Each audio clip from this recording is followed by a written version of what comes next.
année, l'accent a été mis sur une dimension qui n'avait pas encore été abordée jusqu'à présent, c'est-à-dire au fond le continuum entre la sécurité et le développement.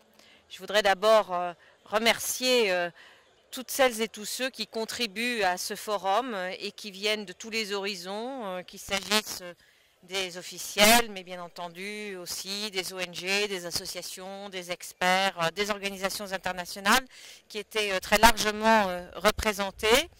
Et aujourd'hui, nous avons pu échanger sur la nécessité pour l'Afrique d'être pleinement responsable de la paix en Afrique. Il y a un an, nous avions beaucoup insisté sur le fait qu'une initiative tout à fait remarquable avait été prise, notamment par les pays du G5 Sahel, pour que ceux-ci prennent en charge eux-mêmes leur sécurité. Et bien cette année, nous avons insisté sur le fait que c'était la paix qui devait être également la responsabilité des Africains et qu'il fallait donc que tous ceux qui sont responsables, les militaires, les forces de sécurité, de la sécurisation de ces zones qui sont frappées par le terrorisme, eh bien, puissent également travailler du mieux possible avec tous les acteurs du développement pour rétablir des conditions de vie et d'existence pour les populations qui sont les premières victimes du terrorisme.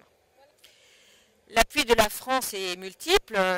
Il y a bien entendu l'appui que nous apportons aux forces armées des pays, notamment du G5 Sahel, puisque nous parlons contre le terrorisme. Il y a les actions que la France mène pour pouvoir faciliter la montée en puissance de ces initiatives qui sont prises de façon très courageuse par les pays du G5 Sahel, qu'il s'agisse de la force conjointe dans le domaine de la sécurité, mais aussi de l'Alliance pour le Sahel. Donc nous avons contribué et le président Macron a été l'un des premiers artisans de cette action de collecte de fonds pour équiper cette force conjointe. Puis bien entendu, la France est présente aux côtés de la MINUSMA, elle est présente aux côtés d'autres organisations européennes, par exemple le UTM. Puis la France est présente à travers Barkhane. Donc voilà pour l'action militaire. Et bien entendu, il y a une action, comme je l'indiquais tout à l'heure, qui consiste à faciliter la relation avec les acteurs du développement.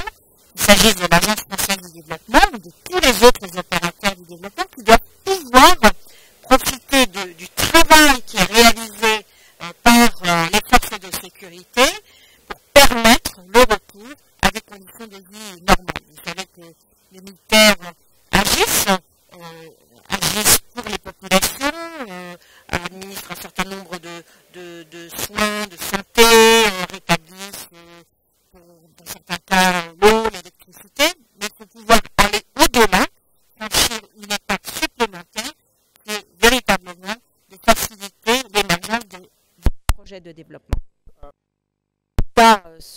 Ont donné un vote tout à fait de confirmation du souhait des Calédoniens de rester partie intégrante de la République française. Mais ce que je note d'abord et avant tout, c'est le fait que ces élections se soient passées dans un climat extrêmement apaisé, serein. C'est peut-être la plus grande victoire au fond, que l'on puisse mettre en lumière. Et j'ai une pensée ce soir pour Michel Rocard et pour Jean-Marie Tjibaou, qui ont été les artisans des accords de Nouméa. Et si on leur avait dit que 30 ans plus tard, eh bien, ce référendum se serait déroulé dans les conditions très pacifiques dans lesquelles il s'est déroulé, eh bien, je crois qu'ils en auraient été heureux.